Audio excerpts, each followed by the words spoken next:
أيها الحفل الكريم، ختام المشاركات الشعرية قصيدة للشاعر مهدي بن رسا الطريفي يلقيها نيابة عنه ابنه سالم بن مهدي بن رسا.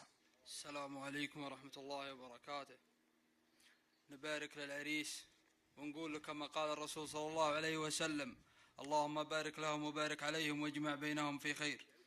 أما المشاركة: يا مرحبا في حلة الطيب والجود، في حفل ابو مصلط زبون الونية، في حفل ابو مصلط سعد كل مضغوط خالي عساها ما تجيها المنية. تلقى الشباب والبن يبرالها العود والحشو والطليان فوق الصينية، هذاها بن جمعان جود ومن جود نقلت العاني سهوم قوية.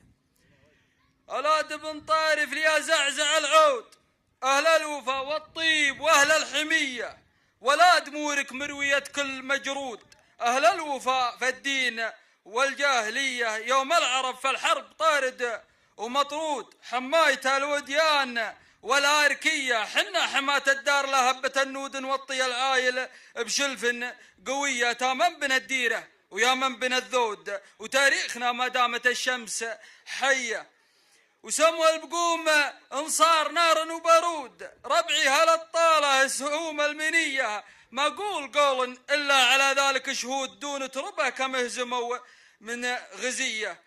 واليوم أمن وأمان في ظلال سعود، نامن بظل الدورة الصيرمية، اللي يدعى سلمان حنا له جنود، عدونا نسقيها من سمحية، ما نستمع في المملكة كل مقرود، أهل الحقد وأهل النفوس الردية، صلاة ربي إعداد ما دنت رعود، على محمد سيد كل البرية، وسلامتكم.